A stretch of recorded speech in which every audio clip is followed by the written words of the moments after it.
دیکھیے جی، سب سے پہلے تو جب جن حاضر ہوتا ہے تو وہ ڈرانے کی کوشش کرتا ہے، وہ ڈراتا ہے، آنکھیں بڑی بڑی مریض کی نکلتی ہیں، عجیب آواز بولتا ہے، زمین پر پاؤں مارتا ہے، ڈراتا ہے میں یہ کر دوں گا، میں وہ کر دوں گا۔ اس کو بولو خبیث تو کچھ نہیں کر سکتا۔ سب سے پہلے اس سے ڈرے مت۔ جن کی عادت ہے کہ وہ ڈراتا ہے، وہ ڈرائے گا، وہ آپ کے سامنے ایسے کام کر دے گا کہ بعض لوگوں کو ہم نے دیکھا ہے بڑے بڑوں پہ پیشاب نکل جاتے ہیں۔ اگر وہ آپ کو ایک دھمکی دیتا ہے، آپ اس کو بول رہے خبیث، وہ تمہیں کہتا ہے گالی سے، اس کو بولو تیرا دادا خبیث کتے کے بچے ہیں، خبیث مجھے ڈراتا ہے۔ اس کو یہ بتا دو کہ میں ڈرنے والا نہیں ہوں۔ سب سے پہلے اگر وہ ڈر گیا تو وہ ہیوی ہو جائے گا، اگر وہ ڈرا نہیں ہے تو پھر مریض کو پکڑ لے۔ اب ظاہر ہے اس میں جان آ جاتی ہے، وہ 10 مریض بندوں کے ہاتھ نہیں آتا، ڈرے نہیں بس، اور اس کے انگوٹھے کھول لے، اس کی مٹھیاں بند نہ ہونے دے۔ اگر اس کی مٹھیاں بند ہو جائیں گی اس میں قوت آ جائے گی۔ اس کی مٹھیاں بند نہ ہونے دے، اس کے انگوٹھے کھول کے یہاں سے پکڑ لے۔ 2-3 بندے اگر اکیلا بھی ہے تو ڈرے نہیں، ڈرے گا تو وہ اس پر ہے بھی ہے۔ آتے ہیں ہمارے پاس 10 بندے زنجیروں میں باندھ کے لاتے ہیں، الحمدللہ ثم الحمدللہ، وہ کچھ نہیں کر سکتے۔ مارنے کی کوشش کرتے ہیں، مار بھی دیتے ہیں، ہمیں زخمی بھی بازو کا کیا، 2 مرتبہ میری داڑھی آدھی توڑ دی انہوں نے، اللہ نے اس کو طاقت دی، لیکن ڈرنا نہیں ہے، مقابلہ کرنا ہے۔ تھوڑی دیر کے لیے آپ اس کے سامنے ڈٹیں گے، جیسے وہ ایک ہے نا مثال، اب کے مار اب کے مار، جب اس کو تھپڑ مارتے ہیں تو وہ کہتا ہے اچھا میں پھر نبڑوں گا تجھے۔ یہ جن کی عادت ہے۔ ایک چھوٹا واقعہ میں سناتا ہوں۔ ایک مرتبہ ایک بھائی مجھے اپنے گھر لے گیا، اس کے بھائی کو وہ جن جو ہے اس کے اندر آتا تھا، کسی مزار کا ملنگ تھا، وہ شراب پیتا تھا بہت ساری، پھر اس کے بعد وہ غلط حرکتیں کرتا تھا۔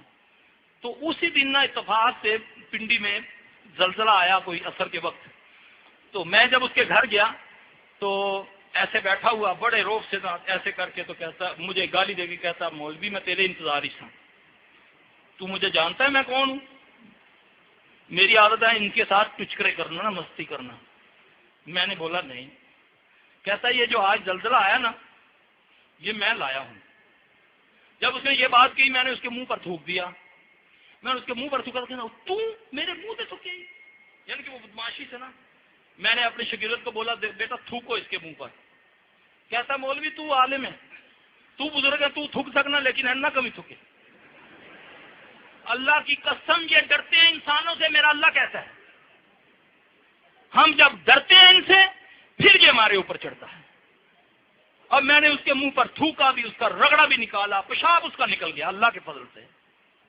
اس سے ڈرو مت، اللہ کہتا ہے انما ذالکم الشیطان یخوف اولیاء، بے شک یہ تمہیں ڈراتا ہے اپنے اولیاء سے۔ مت ڈرنا اس سے، مجھ سے ڈرو اگر تم ایمان والے ہو۔ اور یاد رکھنا جو اللہ سے ڈرتا ہے اللہ کسی کا خوف اس کے دل میں نہیں رہنے دیتا۔ اور اللہ سے ڈرو اور ساری مخلوق سے مت ڈرو۔ انشاءاللہ العزیز یہ آپ کا کچھ نہیں بگاڑ سکتے، کریں گے آگ بھی لگا سکتے ہیں، بہت کچھ کرتے ہیں، لیکن آپ ہنسیں۔ ہمارے سامنے یہ جب کرتے ہیں نا، مریض کو بعض کا جلانا شروع کر دیتے ہیں، وہ بیٹھا بیٹھا مریض نہ جلنا شروع ہو جاتا ہے، اس کو ایک دم یہاں سلاخیں لگنی شروع ہو جاتی ہیں یا کٹ لگنے شروع ہو جاتے ہیں کہ انہیں بعد آنا ہے میرے ٹکڑے کر لگائیں، اس میں کر لیں۔ ہم کہتے ہیں کر دو، لیکن وہ نہیں کرتا، کیونکہ اللہ فرماتے ہیں ان کید شیطان کان ضعیفا، اس کی ساری چالیں ضعیف ہیں۔ یہ کرتا ہے، مستی کرتا ہے، لیکن نہیں کر سکتا اگر آپ ڈٹ جائیں۔ تو انشاءاللہ العزیز ایسا موقع ہو تو اس کے انگوٹھے کھولیں، پھر اس کے کان میں اذان دینی شروع کر دیں، سیدھے کان میں مسلسل 7 اذانیں دیں۔ یہ اس کو ٹارچر کرنے کا بہترین طریقہ ہے۔ نبی صلی اللہ علیہ وسلم نے فرمایا کہ جب مؤذن اللہ اکبر کہتا ہے تو یہ ہوا خارج ہوا کرتا ہوا بھاگتا ہے، اس کی ہوا نکل جاتی خبیث کی جب اذان دی جاتی ہے۔ لیکن اذان دینے والا بھی 5 وقت نمازی ہو، یہ نہ ہو کہ وہ بھی ساتھ اس کے ڈانس شروع کر دے، پہلی اذان دے تو اس کا بھی رگڑا چڑھ جائے، یہ بھی ہو جاتا ہے۔